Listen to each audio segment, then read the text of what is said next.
किछु दिन पहिने बनारस सँ घरमुहा रही से मुजफ्फरपुर जंक्शन पर उतरलाक बाद गाम धरिक लेल कैब लेने रही। बिहार वा ई कही जे मिथिलामे प्रायः हम पहिल बेर कैब सर्विसक उपयोग कऽ रहल छलहुँ। से संदेह नहि जे कैब प्रोवाइडरक सर्विस हमर यात्राके बड़ा कम्फर्टेबल बना देने छल।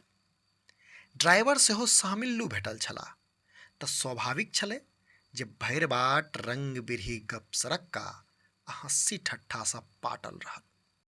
कैब ड्राइवर छपराक मूलवासी छलाह। से मैथिली आ भोजपुरीक लाथे भाषा आ संस्कृति पर गपशप सेहो भेल। मुदा ई गपशप कखन बिहार आ राजनीतिक रंगमे रंगा गेल तकर ख्यास नहि रहल। बाते बातमे कैबक सारथी महोदय एकटा एहन बात कहि देलनि जाहि पर हमरा तामसक संग संग दुख सेहो भेल छल।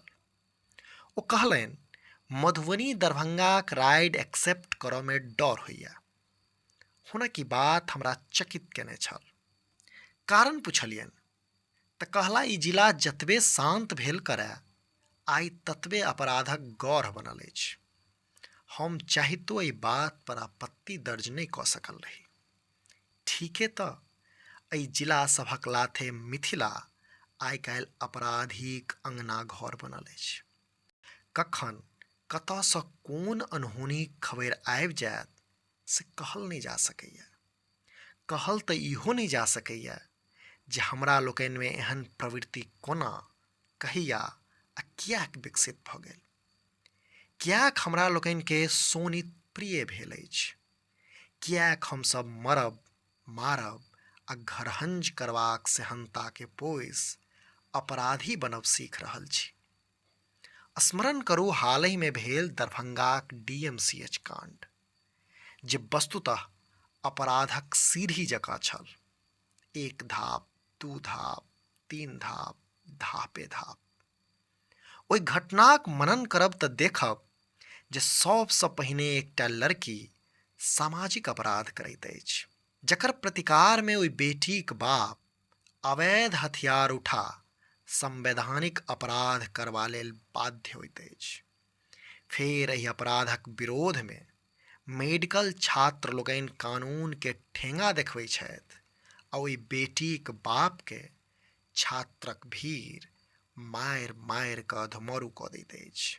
मने मॉब लिंचिंगक प्रयास, मने एकटा संवैधानिक अपराधक विरोधमे एकटा और संवैधानिक अपराध। आ तकरा बाद शुरू होइत अछि सोशल मीडिया पर अनैतिक आ निरर्थक बहस के लाथे जातीय रंगसँ ढ्योरल जाइत अछि अपराध, सजाओल जाइत छैक अपराधके आ दू फाँकमे बँटि जाइत अछि समाज, हम अहाँ सेहो। एक फाँक कहैत अछि की करितै एकटा बेटीक बाप, सोनित बहा एकदम ठीक केलक, तऽ दोसर फाँकक कहब छै ओहि बापके बहेबाक चाही छल अपन संतानक खून। मने समाज भले दू फाँक भेल हो, मुदा दुनू फाँकक रंग एक छै।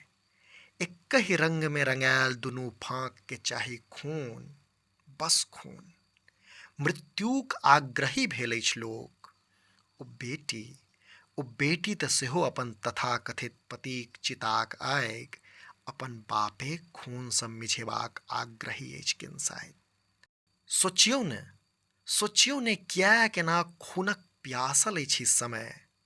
नहि अछि ककरो लग जवाब, कोना रहत। असलमे मिथिलाक चेतनामे सन्हिया रहलैए अपराध। लण्ठै आ लहेंगरइ भेल जा रहल अछि हमर अहाँक संस्कृति।